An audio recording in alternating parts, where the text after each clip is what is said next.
대학교 장애학생 지원센터에 대해 계속 말씀을 드리고 있는데, 이런 지원센터는 학교 내에 장애학생 10명 이상 있으면 무조건 센터가 의무적으로 설치가 돼야 된다고 규칙이 정해져 있어요.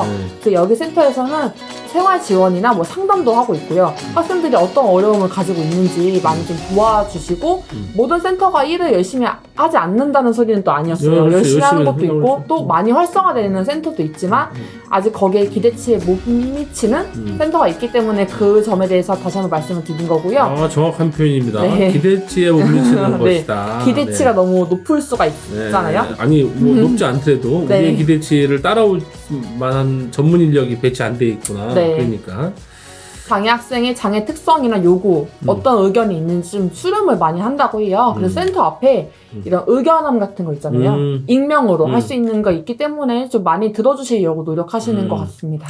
제가 장애학생 지원센터 이제 몇 군데 가본 적이 있었는데, 네. 아주 중증 장애인 같은 경우에는 학교에서 그 입학하는 당시에도 알게 된대요. 네, 아무래도 이제 학과에서도 다 걱정되고 하니까 중증 장애 같은 경우에는. 근데 이제 경증 장애 같은 경우 있잖아요. 네. 장애 학생 전용으로 안 들어와 있는 경우도 있거든요. 또 그렇죠. 일반 전용으로 들어와 있는 경우도. 네. 그런 경우에는 그 장애학생 지원센터에서도 정확하게 파악 못하는 경우도 있대요. 네, 그리고 졸업할 때까지 한 번도 장애학생 지원센터에 안 오는 친구들도 있고. 오, 그럼 얼굴도 모르시는 거나 얼굴도 모르는 거고, 뭐 이렇게 여러 가지 그런 좋은 제도가 있어서 소개해 주려고 해도 본인이 별로 관심이 없어 하더라 하는 것도 있는데, 본인이 관심 없어 하는 건 일단 접촉을 안 해봤으니까 네. 그런 것도 있고, 제가 이제 이건 억측일 수도 있는데 장애학생 지원센터에 왜 장애학생이 안 갈까? 본인이 장애학생으로 거기 가는 것이 좀 부끄럽거나 장애에 대한 인식이 아직 본인이 받아들임이 되지 않았을 경우도 있고, 네. 그다음에 이제 우리가 뭐 낙인 찍는다 뭐 이런 것도 있잖아요. 네. 장애학생 지원센터에 가는 것 자체가 조금 다른 친구들이나 뭐 활동하는데, 학교 생활하는데 좀 부담스럽게 느끼는 경우도 있을 수 있을 것 같아요. 그럴 것 같아요. 네, 근데 절대 그런 곳이 아니고, 가면 뭐 커피도 주고 과자도 주고 분위기 좋게 대부분은 그래도 좀 돼 있어요. 그러니까 뭐 한번 그 크게 어렵다고 생각하지 말고 일단은 가보고, 네, 가보고 나서 얘기를 해보면 좋을 것 같아요. 네. 네. 그래서 센터 안에 왜 도우미 제도가 생겨났냐. 그래서 학생들한테는 고등교육 활동에 필요한 각종 편의시설을 통한 학습 효과 증대 및 고등교육 기회 확대. 고등학교 교육의 연장선이라 마찬가지잖아요. 그래서 교육부에서 좀 열심히 해주시는 것 같고, 또 대학교 내에서도 지원 확대를 통해 우수 인력 양성 및 장애인의 자아 실현을 통해 사회 통합을 구현하기 위해 서로 좀 학생뿐만이 아니라 대학교, 학생 이렇게 좀 같이 연결 지어서 열심히 좀 하시려고 하시는 것 같아요. 그래요. 네. 네. 저희가 장애 대학생 도우미 운영 규모에 대해서 봤어요. 그래서 여기 뭐 일반 도우미, 전문 도우미, 원격 교육 전문 도우미, 뭐가 종류가 엄청 많죠. 네, 네. 하는 역할이 약간 다르세요. 일반 도우미가 저희가 좀 흔히 알고 있는 뭐 휠체어 이동을 좀 도와주거나 이동 편의 지원을 해주고 강의 시험 뭐 대필해주는 이런 게 일반 도우미고요. 전문 도우미는 뭐 시각이나 청각, 수어나 뭐 점역을 한다거나 통역을 한다거나 옆에서 좀 이런 거를 도와주고, 학습 지원이나 의사소통을 지원해주는 거랑 마찬가지고요. 원격 교육은 저희 원격으로 지금같이 뭐 온라인으로 수업 들어야 될 때 좀 많이 필요할 수 있을 것 같아요. 네. 원격으로 실시간 강의 내용을 속히 지원하는 이런 도우미예요. 그래서 일반 도우미부터 밑에 한번 보시면은 학교 수는 점점 늘어나고 있는데 도우미 수가 낮아지는 걸 좀 확인하실 수가 있어요. 특히 그러네요. 일반 도우미 같은 경우에 현저히 낮아지고 있죠. 그래서 이 이유는 아까도 말씀드렸지만 장애 학생은 많아지고 있어요. 진학률도 높아지고 있기 때문에 많아지는데, 이거를 신청하는 친구들이 많지가 않은 거예요. 도우미를 신청하는 대학생들이. 아무래도 이것도 무급은 아니고 조금의 금액을 나가는 유급 봉사임에도 마찬가지인데, 여러 가지 좀 일이 있으니까 도우미 신청을 안 하시는 것 같긴 해요. 근데 좀 많은 친구들이 좀 신청을 해줘서 좀 옆에서 많이 도와주셨으면 좋겠습니다. 이런 게 있다는 거 다 알기는 아는가 모르겠어요. 기장애 학생들은 이런 게 있는지도 모르고 그러니까. 그냥 뭐 저는 흔히 학과 사무실 그런 근로 학과 조교실에서 좀 조교 도와주는 이런 걸로도 했었거든요. 그런데 어쨌든 네. 이게 있는지도 잘 모르는 학생들도 많이 있을 수 있겠네요. 네. 도우미가 없기 때문에 옆에서 어머니가 계속 동행하시는 경우도 많다고 합니다. 맞아요. 네, 저희 학교에서 이제 시스 보는 친구들도 네. 네, 어머니가 이제 거의 24시간 학교를 같이 다니는 기숙사까지 네. 네, 그런 친구도 봤네요. 네.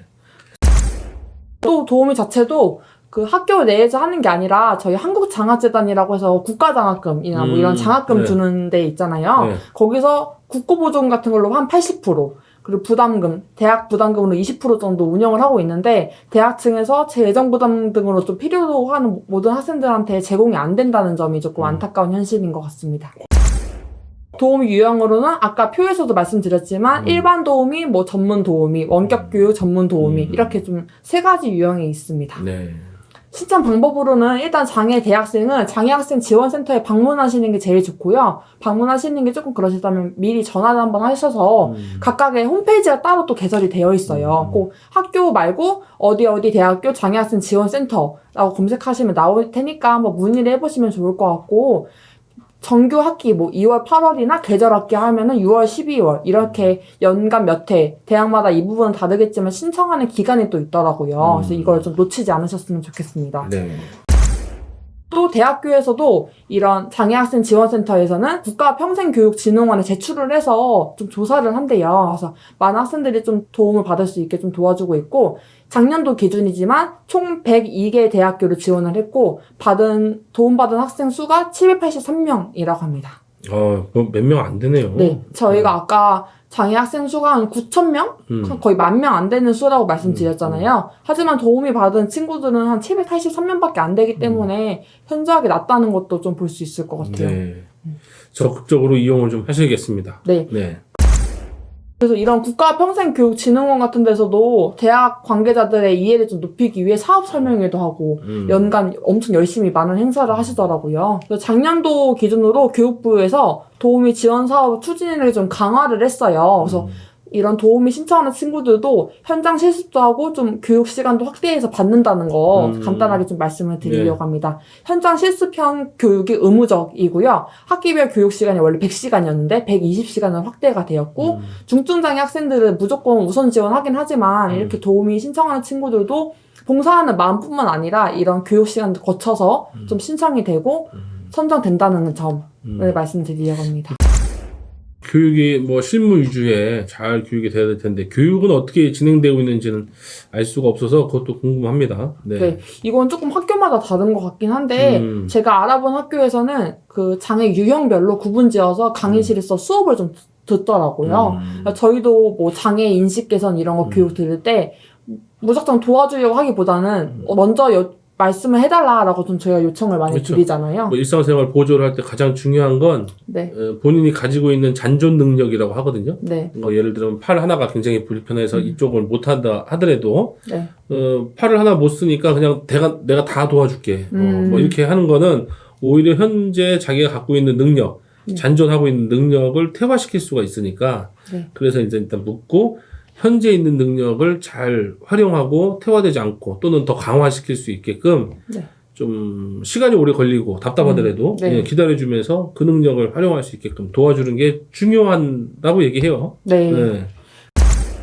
그래서 저희 뭐 도우미 관련해서 장애학생 지원센터에 여쭤보시면 좋겠지만 여기서도 좀 명확한 해답을 못 찾았다 하시면은 그 국가평생교육진흥원에서 주관을 한다고 말씀드렸잖아요. 여기 전화번호로 직접 물어보셔서 여쭤보셔도 상관없을 것 같아요. 전화번호 한번 불러줘 보세요. 네, 장애학생 진로 평생교육팀 전화번호는 044-203-6312 또 044-203-6772번이고요. 전담기관이죠. 국가평생교육진흥원은 02-3780-9923 02-3780-9922 여기다가 한번 궁금하신 점 있으시면 직접 여쭤보시는 것도 좋을 것 같습니다. 네. 여기는 뭐예요? 1599-2000번은 대표 번호가 또 있네요. 네, 장학재단 대표 번호가 1599-2000번이에요. 네. 여기 전화하셔서 이것저것 여쭤보시면 네. 좋겠습니다. 네. 오늘의 핵심에 대해 요약을 네. 말씀드리면은 네. 아까 중도 포기 사례를 말씀드렸잖아요. 아, 네. 이거를 가지고도 자녀분이랑 좀 같이 좀 신중하게 다시 한번 생각을 해보셨으면 좋겠고, 또 두 번째 도우미 제도에 대해 말씀을 드렸는데 입학할 대학교 장애학생 지원센터를 좀 적극적으로 활용하셨으면 좋겠습니다. 네, 알겠습니다. 자, 오늘 네. 핵심까지 네. 깔끔하게 정리를 해주셨습니다. 그리고 다음 회는 그럼 뭐 합니까? 네. 꼭 대학교를 가지 않아도 일자리를 구하시는 분들이 많이 계실 거예요. 그렇죠. 일자리에 네. 대해서 말씀을 드리려고 합니다. 이제 우리가 영유아부터 시작해갖고 대학교까지 끝냈고 네. 이제는 이제 일자리, 직업을 갖는 것까지 가게 되는군요. 이젠 청년이라고 말을 해야 될 것 같네요. 아, 그러네. 청년으로 네. 한번 가보겠습니다. 네, 졸업했습니다, 학생이. 아, 졸업했네요. 그죠? 네. 네, 빨리 졸업했다. 아, 네. 6개월 만에 졸업했네요. 네. 네. 다음에도 네, 유용한 지식을 가지고 오겠습니다. 감사합니다. 네, 감사합니다.